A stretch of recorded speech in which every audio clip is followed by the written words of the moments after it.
Boss Mag, are you in favor? Like in general, even vice president or the president, are you in favor of people filing complaints through impeachment para sa ating sitting officials? Ayoko mag pero ayoko maging bias, siguro pagiging biased. Hindi ako in favor. Unang-una, ah, nagre-research na ang daming abogado na sinasabi na mahina yung, yung complaint.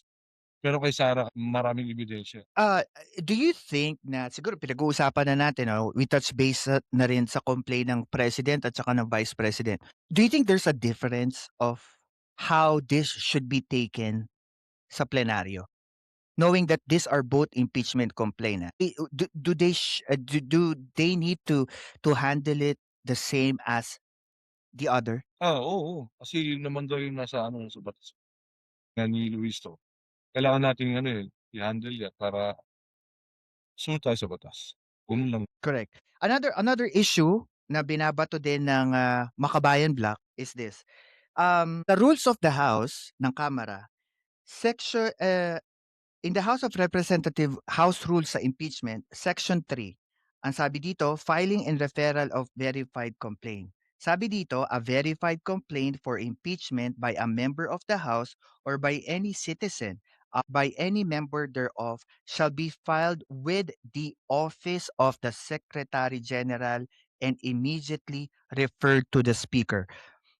Naging issue ito na parang kung mababasa natin sa House Rules, ang sabi dito, puwede daw mag-file with the office of the Secretary General, pero hindi sinabing with the Secretary General.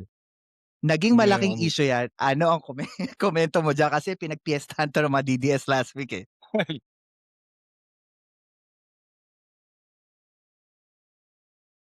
Oo,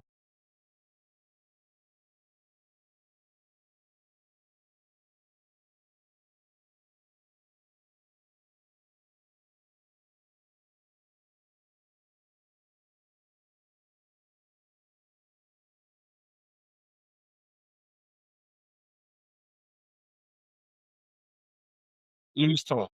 Luistro, tinanong siya dito. Ang sabi niya, the problem is control ang office of the Secretary General, eh. Oo. That would be determined based on how they how they manage their own office. Pero based sa house rules talaga nila, it's the office that deals with it. I don't know kung may ethics issue dito, pero para sa akin kasi, ito lang ang tingin ko diyan, whether or not tinanggap 'to ng office or hindi, I don't see any planned action na ginawa ng Secretary Bakit ako, General eh, para hindi 'to matanggap, eh. ito. At saka ito pa boss, tingnan mo 'to, 'di matagal na nilang pinag-uusapan major complaint sa pangulo for impeaching him. Eh, ang tagal-tagal na Kaya nga, puwede silang magpasa sa nag-file at opisina. ngayon lang. Oo, and last week before the Congress resume. O it doesn't make any sense, eh. And I think yun nga yung parang isang issue ko, ang tagal-tagal na, sana 2 weeks or 3 weeks nagpasa na kayo para hindi kayo naggagawil sa oras. Wala, eh, nagsampa sila nung may nakapagsampa na, 'di ba? Hmm, Saka na sila kumilos, eh. So naniniwala ako, hindi planado ng Secretary General ito. Sila ang nagplano. 'Di okey ba, ito eto pa para 'pag hindi natanggap, sisisi na naman sa gobyerno. Overreacting na kagaya niyan, tinanggap naman.